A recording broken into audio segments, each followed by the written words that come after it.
സംസ്ഥാനത്ത് member education പ്രോഗ്രാമുമായി ICM Thiruvananthapuram. സഹകരണ സംഘങ്ങളിലെ അംഗങ്ങൾക്ക് സഹകരണ പഠന ക്ലാസുകൾ ICM സംഘടിപ്പിക്കുന്നു. വാർഷിക പൊതുയോഗത്തോട് അനുബന്ധമായും പ്രത്യേക പ്രോഗ്രാമുകളായും സഹകാരി ബോധവൽക്കരണ പ്രോഗ്രാമുകൾ ICM സംഘടിപ്പിച്ചു വരികയാണ്. എറണാകുളം ജില്ലയിലെ ഏലൂർ വനിതാ ക്ഷേമോദ്ധാരണ സഹകരണ സംഘം മെമ്പർ എഡ്യൂക്കേഷൻ പ്രോഗ്രാം സംഘടിപ്പിച്ചു. മുപ്പത്തടം സർവീസ് സഹകരണ bank secretary PH Sabu class എടുത്തു. പൊതുവായ സെമിനാറുകളായിരുന്നു അംഗവിദ്യാഭ്യാസത്തിന്റെ വേദികളെങ്കിൽ ഇന്ന് പൊതുയോഗങ്ങളും ഇതുപോലെയുള്ള മെമ്പർ എഡ്യൂക്കേഷൻ പ്രോഗ്രാമുകൾ MEP പ്രോഗ്രാമുകൾ കേരളത്തിലാകെ സഹകരണ സ്ഥാപനങ്ങളിൽ സംഘടിപ്പിച്ചു വരികയാണ്. ഇന്നലെ ഇല്ലാത്തൊരു കാര്യം കാണുമ്പോൾ ഇതൊരു പുതിയ കാര്യമാണല്ലോ എന്ന് നമുക്ക് തോന്നും. പക്ഷേ ഇത് കാലഘട്ടത്തിന്റെ ആവശ്യമാണ്. അത് കേരളത്തിൽ നടക്കുകയാണെന്ന് സൂചിപ്പിക്കാൻ വേണ്ടി മാത്രമാണ് ആമുഖമായി ഞാൻ ഇക്കാര്യം നിങ്ങളോട് സൂചിപ്പിച്ചത്. ഞാൻ ഈ സംഘത്തിന്റെ മെമ്പർ എഡ്യൂക്കേഷൻ പ്രോഗ്രാമിൽ പങ്കെടുക്കാൻ വേണ്ടി ആലോചിച്ചപ്പോൾ നേരത്തെ തങ്കമണി സാർ പറഞ്ഞ പോലെ 2 മാസങ്ങൾക്ക് മുമ്പ് സർക്കിൾ യൂണിയൻ യോഗം കഴിഞ്ഞ് വരുമ്പോൾ ഒരു ഒരുമിച്ചുള്ള യാത്രയിലാണ് സാർ ഇതിന്റെ ഒരു സാധ്യതയെക്കുറിച്ച് എന്നോട് പറഞ്ഞത്. അപ്പൊ അതുകൊണ്ട് തന്നെ ഈ പൊതുയോഗത്തിലേക്ക് വരുമ്പോൾ ഞാൻ ഇതിന്റെ സ്ഥിതിവിവര കണക്കുകൾ നിങ്ങളെപ്പോലെ തന്നെ ഒന്ന് മനസ്സിലാക്കാൻ വേണ്ടി ഞാനൊന്ന് ശ്രമിച്ചു.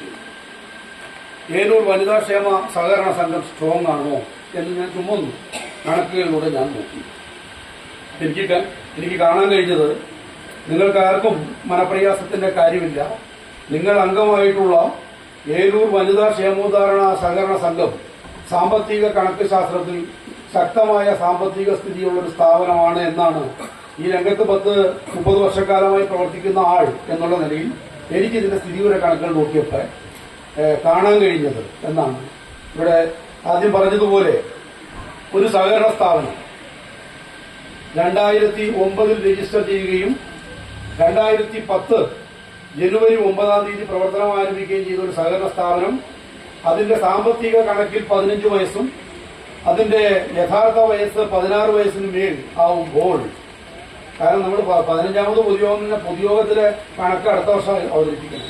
അപ്പൊ 16ാമത്തെ വയസ്സിലേക്ക് ഒരു സഹകരണ സ്ഥാപനം 16 വയസ്സാവുമ്പോൾ അത് ഏതാണ്ട് 7 കോടിയിൽ പരം രൂപയുടെ നിക്ഷേപവും 34,77,000 രൂപ പെയ്ഡപ്പ് ഷെയർ ക്യാപിറ്റലും 4.78 കോടി രൂപ വായ്പ ബാക്കിയും ഉള്ള ഒരു സഹകരണ സ്ഥാപനമായി വളരുക എന്ന് പറയുന്ന സാമ്പത്തിക സ്ഥിതിവിവര കണക്ക് ഒരു സഹകരണ സ്ഥാപനത്തെ സംബന്ധിച്ച് ഒരിക്കലും ഒരു മോശം കണക്കല്ല. ഇപ്പൊ വയനാടിലെ സഹകരണ സ്ഥാപനങ്ങളെ നമ്മൾ എടുത്തു കഴിഞ്ഞാൽ സംസ്ഥാനത്തെ ഏറ്റവും ദുർബലമായ സഹകരണ മേഖലയുള്ള ഒരു ജില്ലയാണ് വയനാട്. അവിടെ 14ഓളം സഹകരണ സ്ഥാപനങ്ങളാണ് വയബിളായിട്ട് പ്രാഥമിക കാർഷിക വായ്പാ സംഘങ്ങളുള്ളത്. വയനാടിലെ സഹകരണ സംഘങ്ങളുടെ ആവറേജ് ഡെപ്പോസിറ്റ് എടുത്താൽ ഈ 7 കോടി ഒരു ആവറേജ് ഡെപ്പോസിറ്റ് വയനാട് സഹകരണ സ്ഥാപനങ്ങളിലെ. അപ്പോൾ വയനാട് ജില്ലയിലെ ഒരു സർവീസ് സഹകരണ ബാങ്കിന്റെ നിക്ഷേപ അടിത്തറയുള്ള ഒരു സംഘമാണ് എറണാകുളം ജില്ലയിലെ 66 വനിതാ സഹകരണ സംഘങ്ങളിൽ ഒന്നായ ഏലൂർ വനിതാ ക്ഷേമ സഹകരണ സംഘം എന്നുള്ളത്. ശക്തമായ സാമ്പത്തിക കണക്കിനെയാണ് സൂചിപ്പിക്കുന്നത്. ഹായ് ഡാർലിംഗ്, പറയൂ.